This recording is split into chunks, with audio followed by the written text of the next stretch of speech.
ಇವರಿಗೊಂದು ಧರ್ಮಸ್ಥಳ ಪ್ರಕರಣ ದಿನೇ ದಿನೇ ಡೌನ್ ಆಗ್ತಾ ಇದೆ. ಕೇಸು ಏನಾಗ್ತಾ ಇದೆ ಗೊತ್ತಿಲ್ಲ.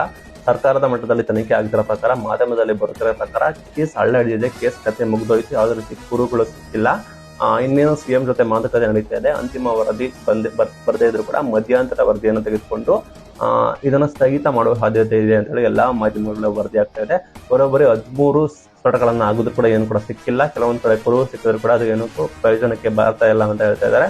ಅಂಡ್ 13ನೇ ಸ್ಥಳ ಬಂದ್ಬಿಟ್ಟು GPR ಅಳವಡಿಕೆ ಮಾಡಿದ್ರು. ಬರೋಬ್ಬರಿ 30 ಅಡಿ ಆಳ ತೆಗೆದ್ರು ಕೂಡ ನೀರು ಬರುತ್ತು ಹೊರತು ಯಾವುದೇ ರೀತಿ ಸಿಕ್ಕಿಲ್ಲ ಅಂತೇಳಿ ಆರೋಪ ಮಾಡ್ತಾ ಇದ್ದಾರೆ. ಬಿಜೆಪಿ ಅವರು ಪ್ರತಿಭಟನೆ ಕೂಡ ಮಾಡ್ತಾ ಇದ್ದಾರೆ. ಧರ್ಮಸ್ಥಳ ಚಲೋ ಕೂಡ ಮಾಡ್ತಾ ಇದ್ದಾರೆ. ಕಾಂಗ್ರೆಸ್ ಪಕ್ಷದವರೇ, ಸ್ವಾಮೀಜಿಗಳೆಲ್ಲ ಇದನ್ನು ವಿರೋಧ ಮಾಡ್ತಾ ಇದ್ದಾರೆ. ಧರ್ಮದ ವಿರುದ್ಧ ಅತಂತ್ರ ಮಾಡ್ತಾ ಇದ್ದಾರೆ ಅಂತ ಸಿಎಂ ಗಮನಕ್ಕೆ ಬಂತು. CPL ಕೂಡ ಸಭೆ ಆಯಿತು. ಅಲ್ಲೂ ಕೂಡ ಸಿಎಂ ಅವರು ಹೇಳಿದ್ದಾರೆ, ಇದು ನಮ್ಮ ಪಾತ್ರ ಇಲ್ಲ, ನಾವು ನಿರ್ಧಾರ ತೆಗೆದುಕೊಳ್ತೀವಿ ಅಂತ. ಇಂದು ಸರ್ಕಾರದ ಡಿಸಿಷನ್ ಇರುವ ಸಾಧ್ಯತೆ ಇದೆ ಅನ್ನೋ ಮಾಹಿತಿ ಬರ್ತಾ ಇದೆ. ಪ್ರಾಬಬಲಿ ಮೋಸ್ಟ್ ಚಾನ್ಸಸ್ ಇರೋದು ಇದನ್ನು ಸ್ಥಗಿತ ಮಾಡಿ ನಂತರ ಬೇರೆ ರೀತಿಯ ತನಿಖೆ ಮಾಡಬಹುದು ಅಂತ ಹೇಳ್ತಾ ಇದ್ದಾರೆ.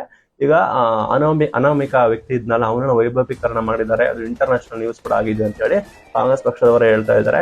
ಒಟ್ಟಾರೆ ಏನಾಗಿದೆ, ಏನ್ ರಿಪೋರ್ಟ್ ಬಂದಿದೆ, ಆತಂಕ ಆಗಿದೆ. ಇಲ್ಲಿಗೆ ಮೇಲ್ನೋಟಕ್ಕೆ ಬರೋದಾದ್ರೆ ಕೇಸಲ್ಲಿ ಏನು ಇಲ್ಲ, ಅದೇ ರೀತಿ ಶವ ಸಿಕ್ಕಿಲ್ಲ, ಇದು ಸುಳ್ಳು ಆರೋಪ ಅಂತ ಹೇಳಿ ಮಾಧ್ಯಮಗಳಲ್ಲಿ ಕೂಡ ಎಲ್ಲ ವರದಿ ಆಗ್ತಾ ಇದೆ.